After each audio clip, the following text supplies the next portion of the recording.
ആന ഒരിക്കലും മനുഷ്യനെ ഉപദ്രവിക്കത്തില്ല എന്നുള്ള വിശ്വാസമുണ്ട്. പക്ഷേ ആനയുടെ ഇടയ്ക്ക് പോയി പെട്ടത് തന്നെ. കൃഷി തന്നെ ഇതിൻ്റെ അകത്തൊന്നും ചെയ്യാനൊക്കെ വരില്ല. ഈ കാലിക്കകത്ത് വേറെ ഒരു കൃഷിയും ഉണ്ടാകത്തില്ല. അല്ലല്ല, അരിക്കൊമ്പനൊക്കെ അന്ന് കുഞ്ഞല്ലേ.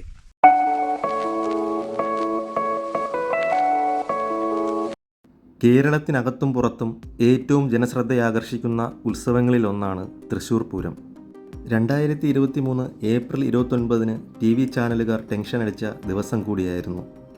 ഒരു വശത്ത് തൃശ്ശൂർ പൂരവും മറുവശത്ത് അരിക്കൊമ്പൻ ദൗത്യവും. അരിക്കൊമ്പനെ ജന്മനാട്ടിൽ നിന്നും പിടിച്ചു മാറ്റിയിട്ട് 1 വർഷം പൂർത്തിയാകുന്നു. അവനെതിരായി നിന്നവർ പോലും കരഞ്ഞുപോയ ആ ദിവസം, കേരളക്കര ഒന്നാകെ വിഷമത്തോടെ കണ്ടുനിന്ന മിഷൻ അരിക്കൊമ്പൻ വിജയിച്ച ആ ദിവസം, പ്രകൃതി പോലും മഴയുടെ രൂപത്തിൽ കണ്ണുനീർ ഒഴുക്കിയിരുന്നു. 2ാം വയസ്സിൽ അമ്മയെ നഷ്ടപ്പെട്ട കുട്ടിക്കൊമ്പനെ ചിന്നക്കനാലുകാർ സ്നേഹത്തോടെയാണ് കണ്ടിരുന്നത്. 1987 ഡിസംബർ മാസത്തിൽ ആനക്കൂട്ടങ്ങളോടൊപ്പം സഞ്ചരിക്കുകയായിരുന്നു കുട്ടിക്കൊമ്പനും അമ്മയും. കൂട്ടത്തിൽ അവശനിലയിലായിരുന്ന ഒരാന വീഴുകയും എഴുന്നേൽക്കാൻ പറ്റാത്ത വിധത്തിൽ മുൻകാലുകൾക്ക് പരിക്ക് പറ്റുകയും ചെയ്തു. അമ്മയെ തനിച്ചാക്കി പോകാൻ കഴിയാതെ കുട്ടിക്കൊമ്പൻ അമ്മയ്ക്ക് സമീപം നിമിഷങ്ങളോളം കാവൽ നിന്നു. അമ്മ ചരിഞ്ഞതറിയാതെ എഴുന്നേൽക്കുന്നതും കാത്തുനിന്ന കുട്ടിക്കൊമ്പനെ നാട്ടുകാർ ഓടിച്ച് കാട് കയറ്റി. അതിനുശേഷം എല്ലാ വർഷവും അമ്മ ചരിഞ്ഞ സ്ഥലത്ത് അവൻ എത്താറുണ്ടെന്നും നാട്ടുകാരിൽ ചിലർ പറയുന്നു. അങ്ങനെ വർഷങ്ങൾ കടന്നുപോയിക്കൊണ്ടിരുന്നു. അവന് കൂട്ടായി ചക്കക്കൊമ്പനും മുറിവാലനും കൂടെയുണ്ട്. അവർ സ്വൈര്യത്തോടെ സഞ്ചരിച്ച വഴികളിലെവിടെയോ കുറച്ച് താളപ്പിഴകൾ സംഭവിച്ചു. വന്യമൃഗങ്ങൾ കാടിറങ്ങുന്നതിൻ്റെ കാരണം ഭക്ഷണമില്ലായ്മയാണ്. വിശപ്പെന്ന വികാരം അനുഭവിച്ചവർ അരിക്കൊമ്പനെ ഒരിക്കലും കുറ്റം പറയില്ല.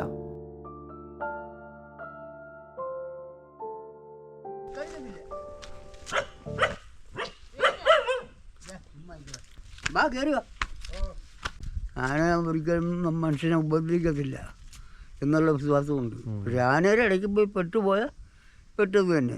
നമ്മളെ കാണുമ്പോൾ അതിനും പേടി, അതിനെ കാണുമ്പോൾ നമുക്കും പേടി. പരസ്പരം പേടിയാണ്. കോട കലക്കിയിടും വരയാൻ മാറ്റാൻ വേണ്ടി. ഈ കോട കാറ്റിടുന്നതും അതിൻ്റെ കൂടുതൽ അരിയും നെല്ലും ഒക്കെ ഇടും. കുടിച്ചു കഴിഞ്ഞാൽ ഇവിടെ ഭയങ്കര ഭീഷണിയാണ്. ആനയും കൂടുതൽ വയലൻ്റ് ആവും കുടിച്ചു കഴിഞ്ഞാൽ. എന്നിട്ട് അവരെ തന്നെ ഉപദ്രവിക്കും, അവരെ കൃഷിയെ നശിപ്പിക്കും. ഇതിപ്പോൾ ആനയുടെ കുറ്റം അല്ലല്ലോ. അപ്പോൾ ആനയ്ക്കുള്ള തീറ്റ ഉണ്ടാക്കാതിരിക്കണം. ഇത് ആനയ്ക്ക് തീറ്റ ഉണ്ടാക്കുന്നത് നമ്മൾ തന്നെ, പക്ഷെ ആനയെ ഉപദ്രവിക്കുന്നത് നമ്മൾ തന്നെ.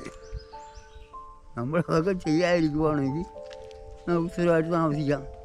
ആന കുത്തിയതാണ് ഇത് 2010. ഇവിടെ ബസ്സെടുത്ത് കണ്ടിക്കെടുത്ത് ഇവിടെ വച്ച് പാഷി തെറിഞ്ഞത് കമ്പി. അരിക്കൊമ്പനൊക്കെ അന്ന് കുഞ്ഞല്ലേ. അങ്ങനെ ഞങ്ങൾക്ക് അവിടെ സ്ഥലമുണ്ട്. അവിടെ താമസിച്ചുകൊണ്ടിരിക്കുമ്പോൾ ആ ജീവക്കാർ പറഞ്ഞിട്ടുണ്ട്. അതിൻ്റെ അടിവശത്ത് 1 ഏക്കർ സ്ഥലമുണ്ട്. സർക്കാർ വന്നു ഇപ്പോഴുണ്ടോ? ഇപ്പോഴുള്ള സ്ഥലമുണ്ട്. ഞങ്ങൾ കര എടുത്തുകൊണ്ടിരിക്കും. ആന വന്ന് 2-3 പ്രാവശ്യം പൊളിച്ചായിരുന്നു. കാടിനോട് ചേർന്നുള്ള റേഷൻ കടകളും വീടുകളും അരിക്കു വേണ്ടി തകർക്കാൻ തുടങ്ങി. അങ്ങനെ അരിക്കൊമ്പൻ എന്ന പേരും വീണു. അരിക്കൊമ്പൻ മാത്രമല്ല, മറ്റ് ആനകളും അവിടുത്തെ ജനങ്ങൾക്ക് ശല്യക്കാരായിരുന്നു. സിമന്റ് പാലം, സിങ്ക് കണ്ടം തുടങ്ങിയ ചിന്നക്കനാൽ ഏരിയകളിൽ ഇപ്പോഴും ആനശല്യം രൂക്ഷമാണ്.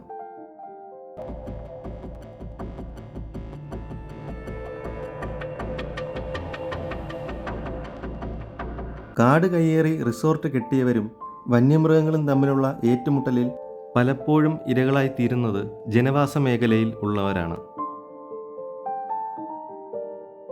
ആനയുടെ വിശപ്പിന് മുന്നിൽ ട്രെഞ്ചിനോ ഫെൻസിങ്ങിനോ തന്നെ ശക്തി പോരാതെ വരും. ചെയ്തതും ചെയ്യാത്തതുമായ കുറ്റങ്ങൾ അരിക്കൊമ്പൻ്റെ മേലേക്ക് പാഞ്ഞെടുക്കാൻ തുടങ്ങി.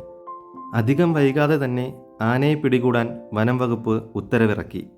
ഡോക്ടർ അരുൺ സക്രയുടെ സംഘവും മുത്തങ്ങയിൽ നിന്നെത്തിയ താപ്പാനകളും മിഷൻ അരിക്കൊമ്പൻ ദൗത്യത്തിന് ചിന്നക്കനാലിനോടൊപ്പം സജ്ജമായി.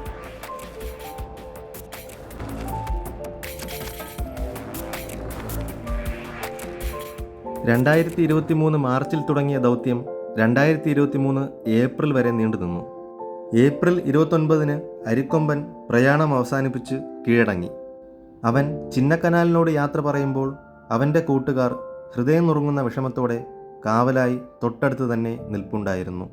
ശക്തി കൊണ്ട് അവർക്ക് അരിക്കൊമ്പനെ രക്ഷിക്കാൻ കഴിയുമായിരുന്നെങ്കിലും മനുഷ്യരുടെ ബുദ്ധിക്ക് മുന്നിൽ അവർ വെറും കാഴ്ചക്കാരാകേണ്ടി വന്നു.